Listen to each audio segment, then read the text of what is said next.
yeah, he said one time like, thank you for doing this because now I have a purpose in life. Oh my Yeah. gosh, isn't that amazing? You didn't expect that kind of thing to happen from No, this. because Welcome to Thriving with Nature, a podcast that gives you the tools you need to live a modern lifestyle that helps regenerate our planet. And now your host, Hayley Weatherburn. Hi, and welcome to this week's episode where I interview an inspiring changemaker here in Bali, Janur Yasa. I got the opportunity to sit down and talk with Janur about his brilliant idea that is spreading through Bali. Not only is it helping feed the locals who lost their jobs due to COVID, it helped clean their villages of plastic and even create some amazing life-changing stories that he shares. It truly is an idea that is thriving with nature. Come join me in the beautiful gardens of Moksa Restaurant with Janur Yasa. Welcome Thrivers, welcome to this week's episode. We have the amazing Janur, have I said that correctly? yes. Yes, Janur here from Moksha. We're here at Moksa here in Ubud. And I'm really excited for you to meet Janur for many different reasons, but he aligns with the principle of thriving with nature. And you've had a very interesting journey from going from a Balinese village in Tabanan on the other side of Batu Karu from Yes. where I am now, all the way over to America and back here, and you've got such an amazing story. So I'd wonder if you could sort of share a little bit about how you've gone from being a little village boy to owning this beautiful Moksa restaurant and the exciting plastic exchange, which we're going to be talking about soon. So if you could share a little bit about your journey. Yeah. Well, first of all, really thank you for joining this podcast. My name is Imade Janur Yasa. That's my full name. I was born in a really small village in Tabanan. When I was born, there is no electricity, no car, no television. It's only Wow. one transistor radio that we get the news from. That's Yeah. so cool. It's really the best thing that ever happened to me is traveling. Yeah, really traveling opened up my view. What is out there other than my village. And through traveling, I also grew the appreciation about where I'm coming from. Yeah. When I was in Bali, I see the ceremony, the dance, the nature. Because I grew up in this kind of environment, everything just looked normal. Yeah. Yeah, until I moved to United States, and after 3 years in the United States, I really seeing my island in a different Yeah. perspective. Coming out of the bubble to be able to look back and see, oh, I have an appreciation for what we have there. Exactly. I think Yeah. it's not just for me. I think for a lot of people, I can say this. Even you from Australia. Yeah, definitely. You stay in Australia and look normal when you. Yeah, until you walk away from what you normally see, smell, hear, the way people do things, until you step away from that, can you find appreciation and realize why things are the way they are for different reasons. Exactly. And also see some appreciation for different things and bring them back in. Exactly. I think what I always like to really bring back from the experience is how can we do the hybrid? Yeah. What is Yeah. the best from that world? What is the best Yeah. from this world? If we can combine that, Yeah. and that's make it better. Yeah. Because like in Bali, we have this philosophy called Ruwa Bineda, which is the duality in life. Ah, yes. So there is need to be a night and day. There is no day without night. Yeah. So meaning, like in every culture, there is positive, and then there is also Negative. not negative, but there is two sides of Two everything. sides, yeah. Either desirable or not. Yeah, wow, that's awesome. And so when you came back from the United States, how did you come from coming back in and then creating this amazing restaurant? Well, I think it's for me, I look at life as a journey. Meaning, when I come back from United States, I have no idea what I'm going to do, because there was no plan to stay in Bali. Yeah. So I was just going to come to Bali, chill, and then go back to United States. Okay. Yeah, I lived in United States for 15 years, and in that journey I met many, many people. Two mentors that I remember still like really close to my heart. One of them is, his name is Richard Strossi Heckler. He's my somatic teacher and also my Aikido teacher. All right. So he really taught me on how to make this wisdom become a pragmatic. So in this world, in every culture, in Australia, in Bali, in Aborigines, in South America, many wisdom. Oh yeah. Yeah, a lot of those wisdom. I'm just talking here in general terms. A lot of those wisdom become a Hallmark card. Okay. Yeah. It's good to say, but how do I do this? Oh yeah. So there's the beautiful quote that everyone posts on Facebook, but it's, are you practicing? Yeah. How do I put this in a practical way?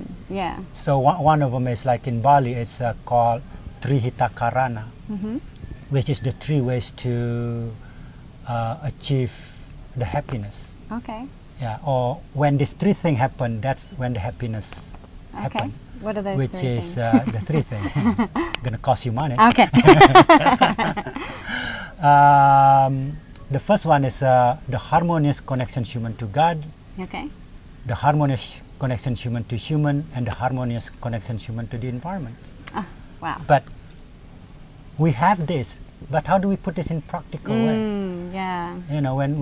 When we look at this and then we look at the reality, like we do the ceremony, we do live in a community, which is human to God, human to human, and then there is plastic everywhere. Yeah. So where is that one part of this missing? We're not happy yet because Because of that connection human to the nature, the connection human to the environment Yeah.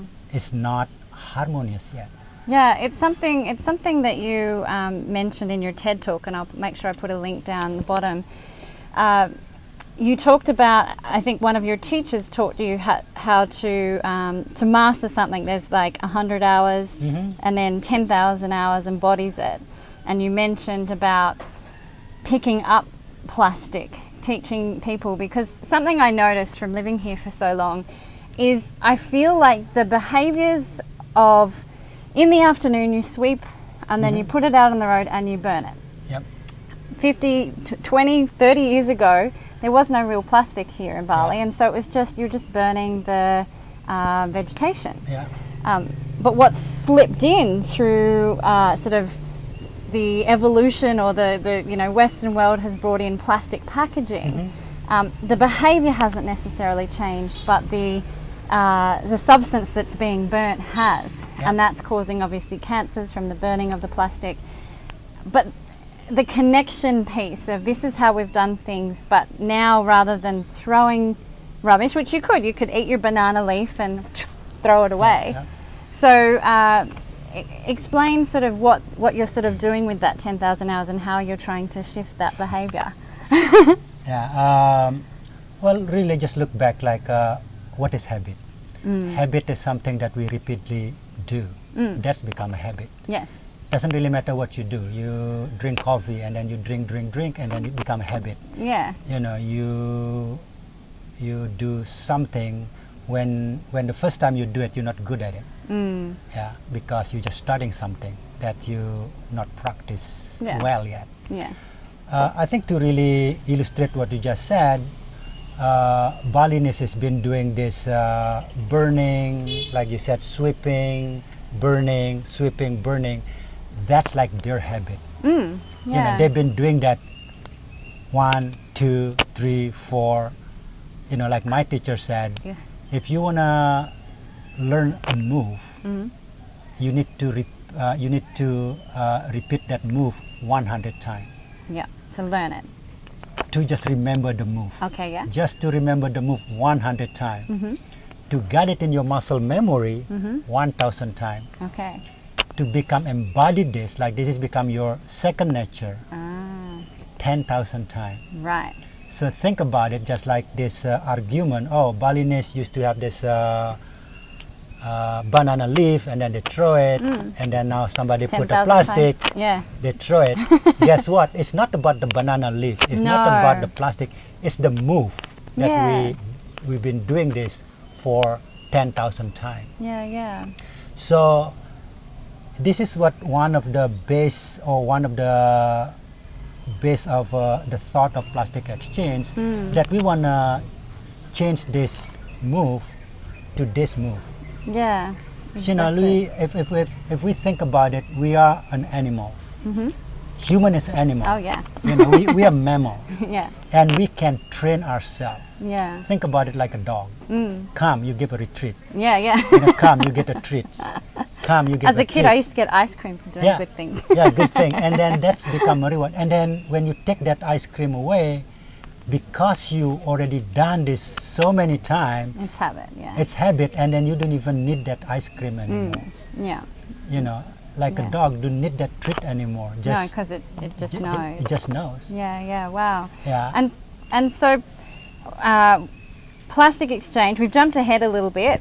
Plastic exchange has come, how did it come about? Because obviously you've had Moksa Restaurant. We didn't quite get to the, how you got from there to creating Moksa. Because I can see Moksa has the, it has the Aikido. Aikido. You've got a dojo out the Yes, back, and now I yeah. understand why. So you've got a dojo. There's a permaculture garden, which I'll make sure that there's a clip of that. Yeah. You know, it's aligned with nature as well. Yeah. So we'll come to plastic exchange in just a moment. How did it come from America and then creating Moksa? Let's just go back to the journey from United States. You know, I met one of the mentor I met is Richard Straussy Heckler, and then the second mentor is Yvonne Chenard, who's the founder of Patagonia. Oh, Patagonia. Yeah, which is I have a privilege to work for Patagonia for 10 years. Yeah, wow. And really, Patagonia was one of the company that instill of this environment in my blood. you Yeah, know. yeah, yeah. Because So- Patagonia, for those of you who don't know, it's a clothing company, It's right? a clothing and it's company. very linked. It's one of the first companies I've noticed that is looking at regenerative products to Yeah. create its clothes, which is very exciting. Yeah. So their mission is to use businesses to influence other businesses for the environmental crisis. Yeah, So how wow. can you use businesses to influence other businesses? Ah, interesting. Yeah, so that's why Patagonia really vocal about environments, about the way they do things, Yeah, wow. the building that they build, the material that they use. And again, you know, Patagonia is not a green company, Yeah, but they are trying to be as responsible as possible. as possible. Yeah. There was one ads that we have about jacket, you know, the ads, and there is this jacket says, "Do not buy this jacket," and they list all the carbon footprint that this jacket produced, like was cut in Sri Lanka and then ship it to China to get sold, Ah, right. and then push this. So all of this carbon footprint that Yeah. generated by this jacket, and then they total it on the bottom. Yeah, wow. So do not buy this jacket, and then you get the data, and the Yeah. bottom is the choice is yours. Yeah, yeah, wow. Yeah. And that's jacket, it's sold out every time. I Yeah, think wow. as a consumer, oh, I know what I got. Yeah. You know, this is not green, but I know what I'm getting here. I know that we cannot live without leaving thing behind, or without destroying thing behind. Exactly. You know. Yeah, exactly. I mean, I was talking to you before, and I've talked to you guys before about how, you know, trees, their existence, the waste they produce is actually beneficial to the environment around it. It breaks down, and it's, you know, it's food for microbes, and then it also will get nutrients again and other Yeah. plants. So it's, you know, as humans, I believe if we can act like trees and our waste ends up benefiting other people. Yeah. So, Moksa's the restaurant you created from these philosophies. Yeah, Moksa, actually, to be clear here, that Moksa is created, Chef Madi and I Yeah. created this An together. amazing Yeah, chef. Amazing chef. It's phenomenal. The food here is plant-based, amazing. Really just, hands down. So when I came back from United States at the beginning 2010, I got hired to work at one of the healing center here in Ubud, Yep. and I met Chef Made Ah, in that healing center. synchronicity. Yes. After 4 years we worked together, and Chef Made said to me, "Hey, how about if we create a restaurant together?" yeah, wow. And I kind of freak out because I never run a restaurant before. I have no idea how to run this. But in the back of my mind, or one of my mentors said, when you do something, look for things. The first one is learning, earning, sharing, and fun. Learning, earning, sharing, and fun. I like it. They're really good. Yeah, so, well, I never ran a restaurant before. I can learn about this. Yeah. And I might earning something. Yeah. I hope so. And then sharing. Yeah. Sharing the food, sharing the place. Yeah. And then having fun doing this. Yeah, yeah. As much as we can. And then again, the learning, the earning, the sharing, and fun. This is two ways, not just like, I'm gonna learn about something, but I hope somebody come here also learn We'll from also us. learn. Oh, yeah. So. It's an experience to come here. Just walking in, the gardens are phenomenal. You've got the DOJO out the back. I started learning about, I can't even say it again, the Aikido. Sorry. Aikido was the first time I'd heard about it, because I could see, I was like, wow, this is really interesting, and it makes you sort of think, food, body, mind, it's all intertwined. Yeah. It's beautiful. Yeah, exactly. Yeah. So and then Chef Made and I sit together. Really, the question is, what make you happy? What make me happy? We write down all of those big words without really worried about it. And then we go back to like, okay, we know we're gonna make a restaurant. How do we put all of this community, garden, plant-based, sharing? Yeah. And then we do the research and all of that, and then we landed with a plant-based restaurant, from garden to kitchen, or from garden to table concept. Yeah, it's beautiful. Yeah. It's so, and the food is just phenomenal. Yeah. It's just the jackfruit tacos. My mouth will start watering. There's the laksa is phenomenal. Oh my God, yeah, it's just amazing. When the borders open up, you have to come to Moksa in Ubud. But speaking of borders shutting down, COVID, that struck. You guys were always really busy, lots of people here.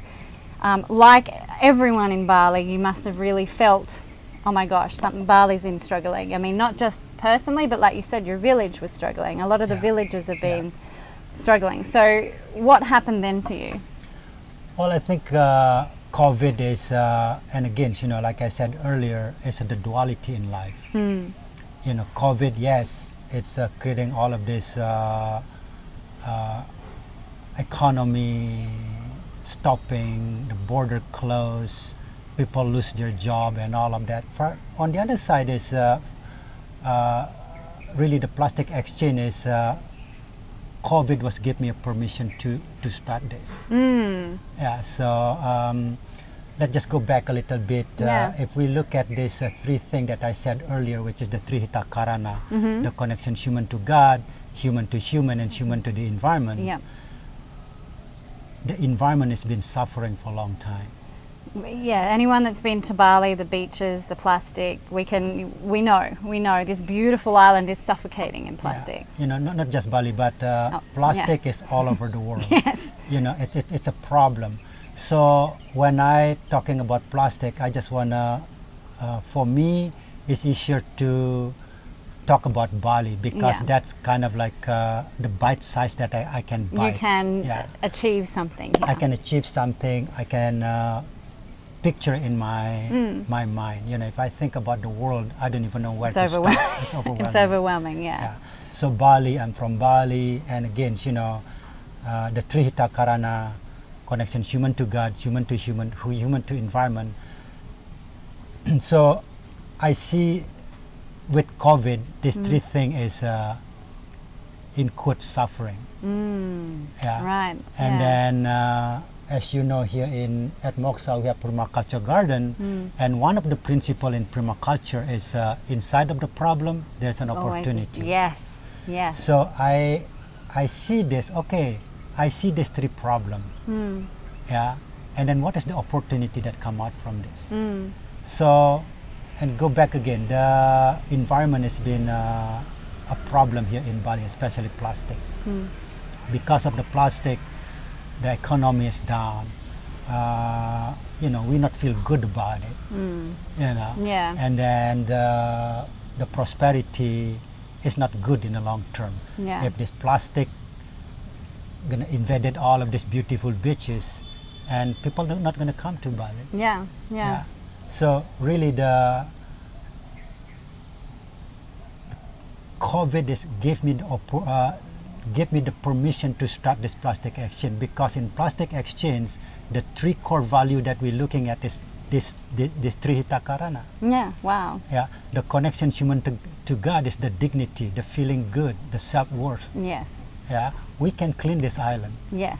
Yeah, that's the self-worth that as a Balinese we can do this. Yeah. Yeah, and then the self-dignity also is we're not waiting for people to save us. We're not waiting for handout. Yeah.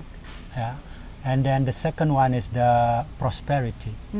Yeah, connection human to human. Yeah. Yeah, if we get along, we in a village. When I was a kid, the barter system was the way we live, which is connection human to human. If you have eggs, I got eggs from you, and I give you salt, or you know. So this Yeah. barter system, because it's our connection human to human, Yeah. that create that prosperity. Yeah, and then the last one is connection human to the environment. Environment. So really, for me, if we clean the environment, all of these three All things of them. will accomplish. Yeah, wow. And so you propose this. So just to explain, what happens in a plastic exchange? How does it work? So really, the plastic exchange, how it works is people bring a plastic and will give rice. That's really The fundamental, the basic. fundamental basic. Yeah. But if you look down, it's like we will in plastic exchange. What we're doing is what we call edu action, Edu action. which is education in action. Edu action. I Yeah. get it. Yeah, yeah, yeah. So if you spell the education, if Yeah. you switch the A and C, it's become Edu Edu action. action. I love that. That's so clever. yeah. So it's really, this is an education in action. What does that really mean? Yeah. There's two things that we educate people here. Do not throw the plastic like the banana leaf anymore. Yeah. Pick them up. Yeah. So starting this behavior, like we were Yes. saying. Yeah. The second one is separation. You need to separate this, Yes. because if you look at in general, there's two kind of garbage: Yeah. organic, non-organic. Yes. If we mix this, no value. No. Exactly. But once you split them into two like this, there's already value. There's Just value. split them into two: organic, non-organic. Simple. I like that. Now the non-organic, you split it again, there is more value. So like a Ah. plastic, there's many different kind of Types plastic. Yeah. Cardboard, irons, glass. glass, Yeah. all the non-organic. You can separate them, and then they have a different value. Right. Okay. Great. Yeah. And so, how is this being received in the community? Have you noticed people getting excited by? Because you said you had amazing results just in your first village, in your village. yeah, people really start seeing. This is for me. What I see is people get excited about picking up plastic. Yeah, Yeah, because that's awesome. it's everywhere. Yeah. Yeah, it's everywhere. And then at first I was worried about people pick up plastic because of rice. Rice, Yeah. to get rice. But over time is we done these experiments in one of the village. At first we give them 1 kilo plastic for 1 kilo of rice, and then we change it 2 kilo for one, Okay, yeah. and then 3 kilo for one, Yeah. 4 kilo for one. They keep coming. Yeah. So it's really what really tell me is the exchange of rice is not the end Driving goal for force, them, not the yeah. driving force, but it's the excitement they coming together, cleaning up their environments. The self-empowerment. I can go and get plastic and exchange this for rice, for food. There's dignity. That's that Yes. first, that connection of I'm making a difference. Yeah. Is it's almost self-fulfilling. It's, Yes. Yeah, it's beautiful. Yeah. And so you said in the very first, in your own village, how much plastic did they pick up? Well, in my own village, well, just go back a little bit. When I start this plastic action, I never thought about it. I was going to talk about this in this way with you, because Yeah. when I start this in May, at the beginning of May in my village, the idea was like, I want to help my village Yeah. with rice, but I didn't want just to give Give it, yeah. But I wanted something An that exchange. in exchange. So I go to my village and I said, whoever bring plastic, I will give rice. And in my surprise, in 2 days, I collected 400 kilo of plastic. That's amazing. Yeah. My village is not big village. No, It's not a big. lot of the villages It's aren't. really, really small in Tabana. Yeah. And I was really, really, really surprised. I was happy Yeah. because, wow, this program is success, and I was sad at the same time. Yeah. Because, wow, if this my small village, we can collect this much plastic. Yeah. What about a bigger village? Yeah. What about Bali? What about Indonesia? As you know, Indonesia is the second largest plastic Contributor. contributor. Yeah, exactly. Yeah, I mean, we've seen Ocean Up, I think they have one of their main things trying to clean the Jakarta River, because it's the second one contributing to plastic in the ocean. So, yeah, so, you suddenly, your eyes opened up. You're like, we could replicate this. And so you've, since the first, casual let's exchange, how has plastic exchange sort of grown and systemized a bit? Yeah, and then I was so excited about it, and really Moksa was a perfect place for me to talk about it with the guests that come here. Yeah. And I just start talking about it. I'm doing this program, plastic exchange, in my village, and I met a guy. His name is Matt from Concord, Massachusetts, from Boston. Oh, wow. And he said to me, wow, this is great. I did the similar thing when I was in Boston, that I banned a single plastic use in like a single bottle plastic in Concord. And if you want to make this big, I can help you. Oh, So, wow. and I was just like, what? And then I said, sure, and then we sit down and then really put this plastic action in a systematic way. Then how we can replicate this, how can we make this bigger? Yeah. Because we need a system, we need steps, Yeah. so people can follow. So you don't need to be in every village. You can educate them so that they can create this and empower their own villages. Yeah, what we call is we create a torch passer. Torch. The people Yeah. that Oh, bring the yeah. flame. Hand over the torch. Yeah, hand Yeah, over, yeah. or Oh, light your flame. light Yeah, flame, from yeah. one flame From you can one light flame, many. Yeah. So that's like our idea. What we call it a smart growth. Smart growth. Yeah, smart Yeah. growth meaning I'm the fire, and then I pass this fire to the next village, and next village pass the fire. Spreads and then, like wildfire. spread like wildfire. And we only work with the village that wants to do this. Yeah, you're not enforcing anyone. I'm not enforcing. If you think this is a good idea, let's do it. If you think this is so complicated, and Yeah. don't worry, you know, we'll get back to you. Yeah, yeah, exactly. So, how do you? I mean, where do the funds come from for you to? Because obviously, just giving rice out of your own pocket, eventually your pocket will be empty. So, how does it get funded? Does Plastic Exchange work so that it can grow exponentially? So, one of the beauty of Plastic Exchange is a kiss. Keep it simple and sweet. Ah, see, I like that one. Keep it simple and sweet. That's beautiful. And smart. Yeah. So it's so simple, and everybody can be part of this. You know, the village leader can be part of this. The villagers can be part of this.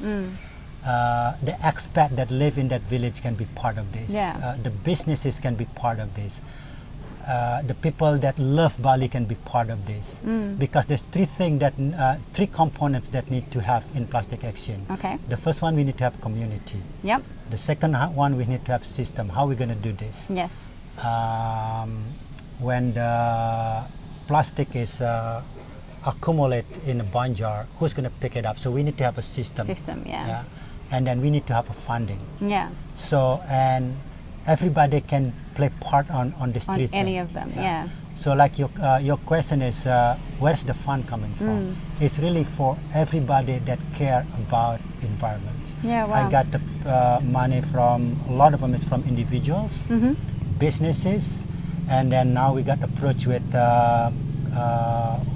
3 major brands that producing amazing. plastic that really wanna contribute in this effort. Amazing. So if for people watching, is there, I can pop a link somewhere if they want to contribute to help this Plastic Exchange program. Maybe you're not in Bali but would love to, you visit often and you want to be able to swim in the beaches and no plastic, and you want to help be part of the solution. I can put a link down the bottom and then they can contribute as well. Yeah. So we are legit. We are now in I create a foundation. It's called Jagat Gemah Ripah. Jagat Gemah Ripah. What does that mean? Jagat is a universe or world. Gemah Ripah is prosperity. Ah, So beautiful. yeah, it's a prosper world. Yeah. And you can find us at the plasticexchange.org. Okay, Yeah. I will put a link down the bottom of this video. Yeah, and then you can find link over there how to donate, how to be part of this. And you know, if you listen to this podcast, the first thing that you can do is share Yes. share it. Yeah, get this out to the world, and you know, it's not just, it's such a great example that maybe this is putting some ideas in your head of what you can do around your community, even if you're not in Bali. Maybe there's something you could do so it spreads not just through here in Bali but also around the world, you know. There is actually one already replicated in Thailand. There's ladies in Thailand that give food away for free. Now they give food in exchange for plastic. plastic. So clever. Yeah. It's So really good. Really, this thing can replicate in your own country. You know, in Bali, we, you know, the basic is rice. Maybe in Italia, you pasta. Pasta for plastic. In Australia, what is it in Australia? Oh It's, gosh, what is it in Australia? I can't even think. probably a corn or something. Corn. Yeah. So and if there's Banjar watching this and they've like, yep, I would love to bring this to my village. Do they also go to that website, or they Go can to the website, and then there is email over there, or you can message us through Instagram, through Facebook. So reach us, somebody will get back to you, or we can introduce you to a torch pasture next to your banjar.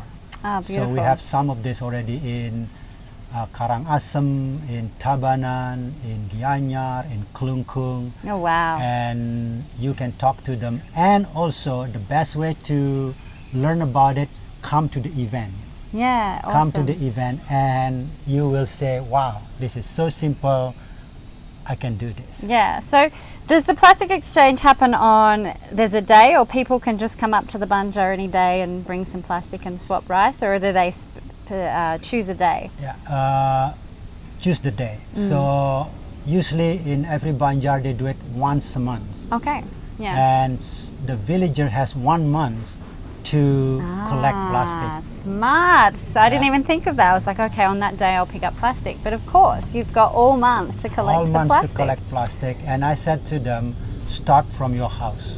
Yeah. Yeah. So this is also a philosophy like inside out. Yeah. Oh, yes. Yeah, inside first and then out.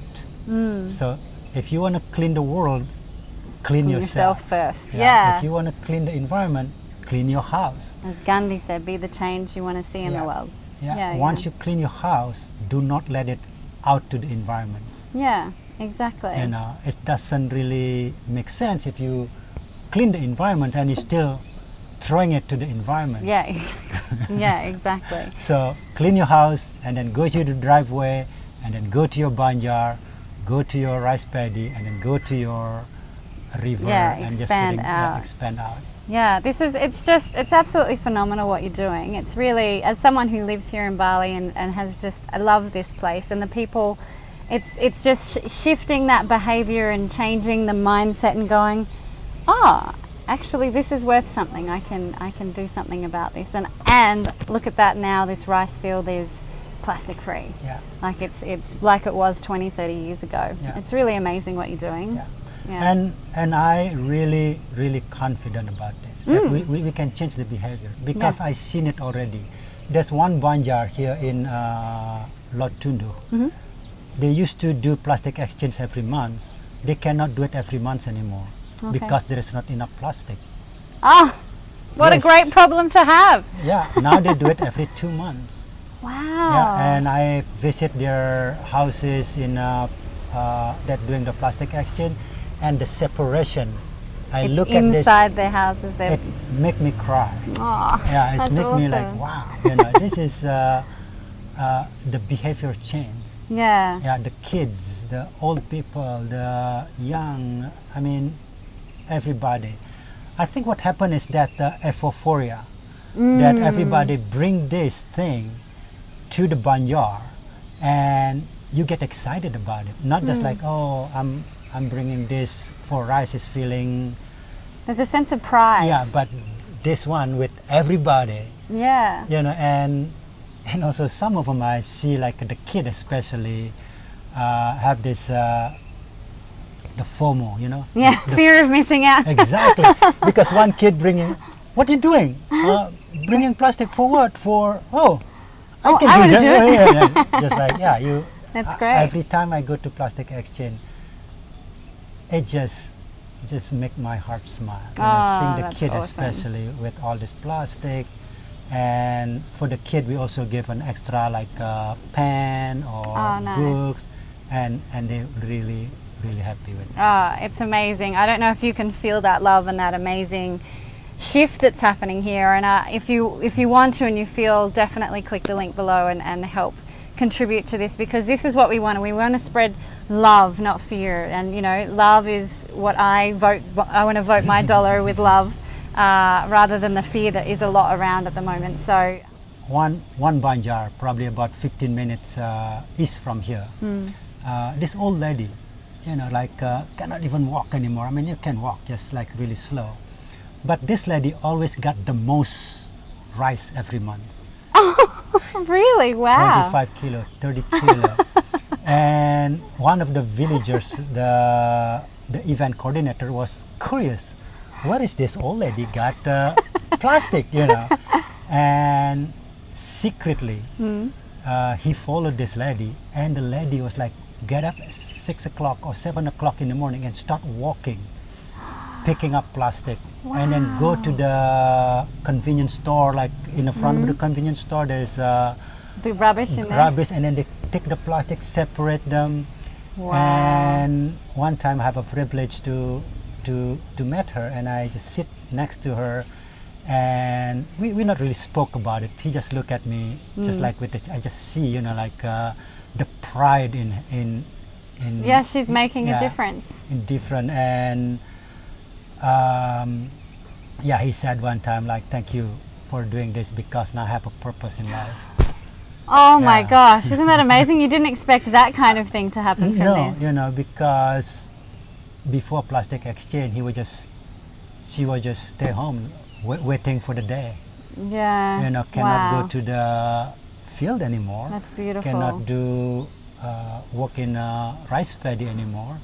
But at least now I can pick up plastic, and 30 kilo of rice that feed the whole family of 4 That for 1 sense month. of that dignity, that Yeah. sense of pride. I am now very important in this family. I can feel that contribute. again. I And can and her contribute. fitness would have improved Yes, just from getting up and walking with and purpose. walking with purpose. And I mean, Yeah, wow. she's the hero. Yeah. She That's is so the hero. beautiful.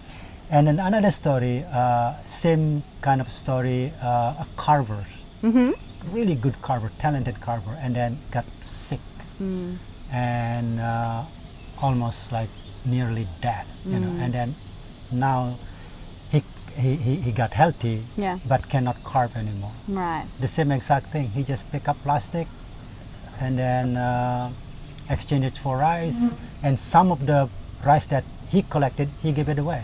Oh, I mean, just yeah. that kind of story that really keep me going. Yeah, This is worth Definitely. doing. It's such a ripple effect, because I feel we all, I've been to many self-development, many big workshops, and I remember one, there were thousands of people, and the person on stage said, who here wants to help? Like, wants to make a difference? Every single person put their hand up. And when you finally feel this sense of purpose, that you're helping others, that your life existence is making a difference on this world, you have this fire, this light inside, and it looks like you're turning on lights all around Bali. It's amazing. Yeah. And then for you that want to contribute to this initiative, it's really $1 or $1 US, or probably 150 Australian dollars. You can buy 1 kilo of rice, Yeah, wow. feed 4 people for 1 day, husband, Amazing. wife, and 2 kids for 1 day, and you can collect up to 5 kilo of plastic. So your dollars winning 3 times: Yeah. the environment, the dignity, and the prosperity. Wow, that's really beautiful, definitely. Yeah, $1. I mean, I know a lot of people struggling out there, but even in our struggles, there's always someone we can help. And $1 is, to know that you can make a difference for a day for a family. And like you said, not just feeding their bellies, but feeding their souls. Exactly. Yeah. Yep. Yeah, it's beautiful.